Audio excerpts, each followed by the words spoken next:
untuk IHSG bisa rebound lagi, ya syaratnya dia harus masuk di area 6.000 dan 5.800. Kenapa? Ya karena itu merupakan area support. Ketika dia jebol dari area supply atau support tertentu ya, dan dia sudah retest, kecenderungannya dia pasti akan mencari area support kuat berikutnya. Apalagi teman-teman lihat ya, hammer yang terjadi kemarin ini, yang beli bukan institusi, retail tapi yang beli ya. Halo teman-teman, langsung aja kita bahas ya untuk pergerakan IHSG. Saya akan fokus dari IHSG dulu yang pertama. Kita nggak akan bahas saham-saham yang lain, so teman-teman simak sampai habis karena ini penting ya. Selain kita melihat saham-saham apa yang menarik, tapi IHSG ini suka nggak suka ini menjadi pantauan kita atau fondasi kita. IHSG drop, saham apapun itu akan drop mengikuti indeksnya ya. Jadi teman-teman harus tahu dan paham untuk pergerakan IHSG ini. Bukan berarti kita akan membeli IHSG, tapi IHSG merupakan proxy ya atau roadmap ya yang bisa kita gunakan. Apakah kita sudah bisa agresif atau kita harus stay cash dulu yang pertama, seperti itu. Jadi langsung aja kita akan lihat untuk pergerakan IHSG dari daily time frame. Teman-teman bisa lihat ya, sebelumnya memang sudah dari bulan September ya, IHSG ini konsisten ya membentuk yang namanya channel, tapi sayangnya channelnya bukan naik tapi channel turun gitu.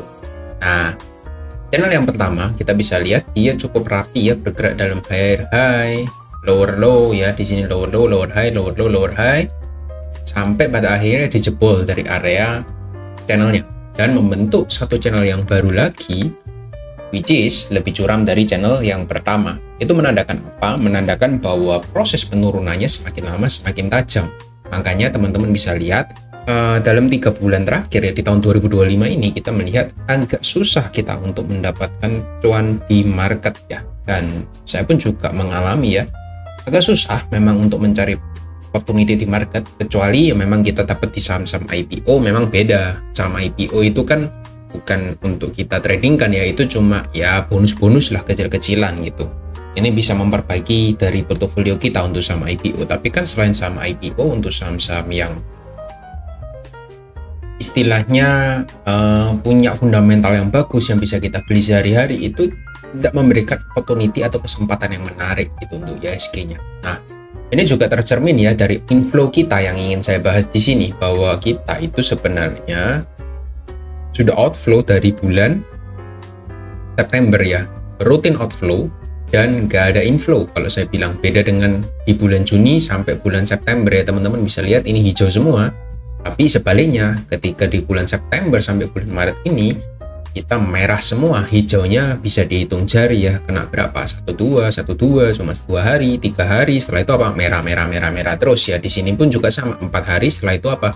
Merah, sekali merah 2 triliun, tapi sekali hijau cuma 200 miliar gitu ya. Teman-teman bisa lihat, ini menandakan bahwa aksi flow-nya masih sangat-sangat masif, dan ya kita sebagai retail cuma bisa duduk diam, tak usah ikut-ikutan gitu ya. Biarkan mereka distribusi, biarkan mereka buang barang sampai satu titik market itu sudah nggak bisa turun lagi gitu.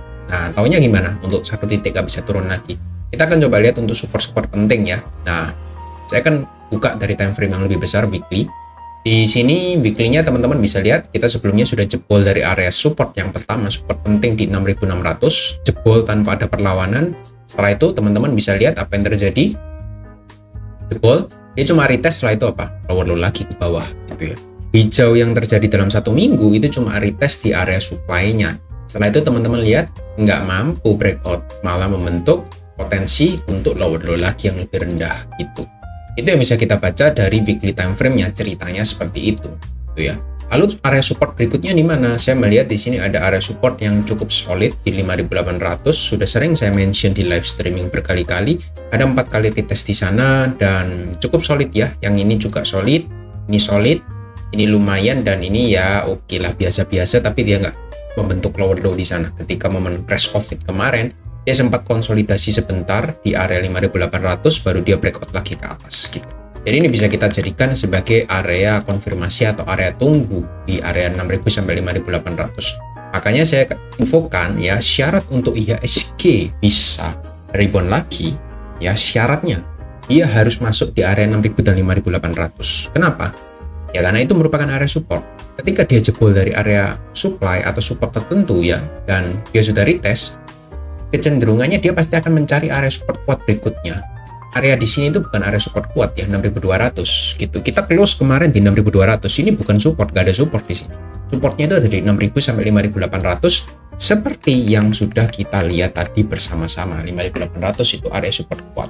Apalagi teman-teman lihat ya, hammer yang terjadi kemarin ini, yang beli bukan institusi retail tapi yang beli ya.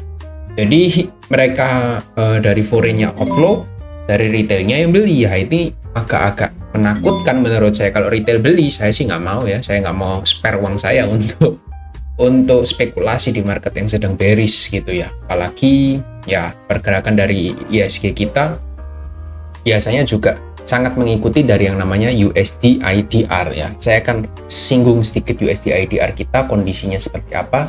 Teman-teman bisa lihat ya, di sini ini merupakan chart USD IDR, dan per hari ini video ini dibuat, USD IDR kita ada di 16.500 ya. Ini angka yang cukup tinggi, yang menurut saya all time high ya. Di momen COVID kemarin kita sempat menyentuh ya 16.500, setelah itu drop dengan signifikan.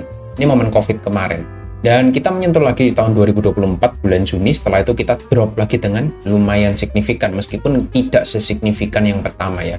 Yang pertama kita drop 15% ke bawah, yang kedua kita drop lagi 8% ke bawah. Yang ketiga, ya ini sayangnya kita nggak drop, bahkan kita close di atasnya. Kita breakout gitu ya, breakout, retest, dan untuk daily-nya saya melihat ada potensial untuk IHSG untuk USD IDR kita itu meretest lagi di area supply, area channel yang sudah saya bentuk di sini gitu. Karena ini merupakan area channel yang solid ya di sini. Teman-teman bisa lihat ini kelihatan banget, ini merupakan area channel yang solid gitu ya. Teman-teman bisa lihat untuk dua indikator yang biasa orang-orang pakai ya, stokastik dan RSI. Ini menunjukkan bahwa semuanya masih bullish dan solid untuk naik kembali ke atas gitu ya. Bahkan di RSI-nya pun juga menunjukkan cross up, di area stokastiknya pun weekly-nya dia masuk netral untuk kembali gas lagi naik ke atas.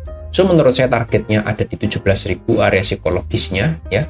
Teman-teman bisa pantau area 17.000. Kalau dia breakout dari area channel yang terbentuk, maka IHSG kita sudah pasti akan mengalami tekanan yang lebih lagi gitu ya. Tekanan yang lebih lagi itu gak usah ditadai, gak usah teman-teman sok-sokan untuk mau beli. Aku mau beli, Bank BRI sudah murah, Bank BCA sudah murah. Ya kalau uangnya teman-teman banyak ya nggak apa-apa ya, entry dikit-dikit gitu. Tapi kalau uangnya teman-teman tidak terlalu banyak, ya better menurut saya wait and see lah. Kita nanti pasti akan diberikan market kesempatan untuk entry ketika market sudah menunjukkan tanda-tanda untuk bottoming gitu. Nah, teman-teman bisa like ya untuk video ini. Kalau mencapai 10 like, nanti akan saya kasihkan clue atau tanda-tanda untuk market bottoming dan juga study case di saham-saham banking ya. Saya akan kasih saham-saham blue chip yang menjadi penopang IHSG ketika bottoming itu dia seperti apa ya. Syaratnya 10 likes aja lah, nggak usah susah-susah, bantu saya sampai 10. Nanti akan saya buatkan satu video khusus untuk pergerakan ketika market bottoming itu, ciri-cirinya seperti apa, seperti itu. Lalu saya ingin bahas ya skenario kedua, kalau IHSG retest ya, atau dia gagal bertahan ya, atau tembus dari atas, ada potensi memang dia untuk retest kembali di area supportnya, which is 16.400 ya. Meskipun juga nggak bagus-bagus amat, retest setelah itu ya ada potensi untuk naik lagi ke atas gitu.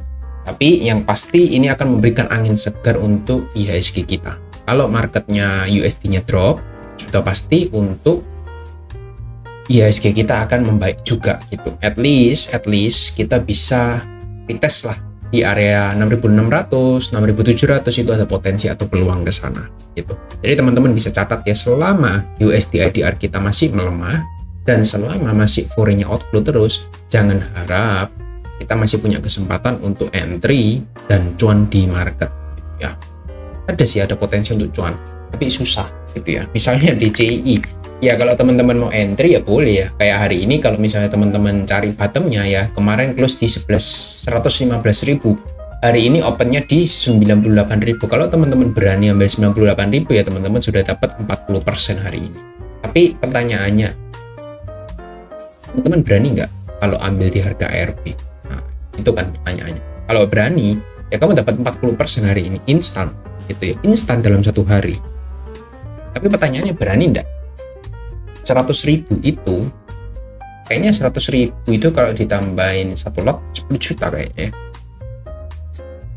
10.000 itu 1.000 itu 1 juta, 100 juta. Iya 100 juta. Kayaknya 100 juta deh satu lot itu. Teman-teman berani nggak gitu? Nah, pertanyaannya berani nggak?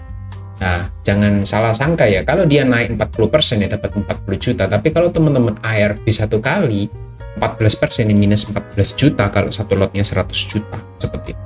Jadi ya penuh resiko. Menurut saya sih nggak wise ya kita meresikokan uang kita di momen-momen market yang sedang bearish seperti saat ini. Kurang begitu wise menurut saya. Bahkan kalau teman-teman lihat di weekly time frame untuk inflow-nya, kita rutin outflow ya. Inflow-nya itu cuma yang terakhir yang lumayan oke itu cuma di bulan Oktober tanggal 14. Itu kita inflow 1,5 T.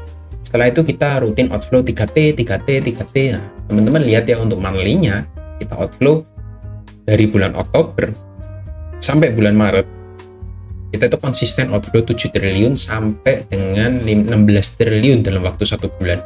Konsisten, tidak ada inflow sedikit pun gitu, secara monthly-nya. Jadi ya sangat berbahaya. Dari chart juga menunjukkan bearish, dari flow-nya juga bearish juga ya. Kenapa saya bisa bilang bearish ya untuk chartnya? Teman-teman lihat ya, ketika dia jebol dari double top, ini dia sudah retest ya dari area supply-nya. Nah ini dia retest di area atas ini 6.650, setelah itu gagal bertahan dan drop. Dia juga retest di area supportnya. Nah tinggal kita lihat marketnya nanti mau kemana gitu. Tapi kalau melihat dari pattern-pattern yang seperti ini, marketnya harusnya dia akan retest 6.000 sampai 5.800 seperti yang sudah kita sampaikan seperti itu. Jadi kurang lebih itu aja ya dari pergerakan flow. Lalu monthly flow-nya gimana, weekly flow-nya gimana, dari technical-nya juga sudah saya bahas, dan juga dari USD IDR sudah saya bahas. Ini bukan karena dana Tara ya, banyak orang yang salah kira karena dana Tara marketnya crash gitu ya. Tapi teman-teman kalau yang sudah lama di market pasti ketawa kalau bilang dana Tara. Kenapa? Ya karena marketnya sudah bearish itu dari bulan Oktober 2024 kemarin gitu ya, bukan baru 1-2 bulan ini, sudah dari bulan Oktober harusnya sebelum Prabowo dilantik ya, dia sudah bearish gitu. Jadi bukan karena dana Tara, memang murni karena asing itu sedang distribusi, karena salah satunya USD IDR kita yang melemah gitu. Dan yang kedua, ketidakpastian di ekonomi kita seperti itu. Jadi jangan salah sangka dan jangan mudah tergiring opini menurut saya.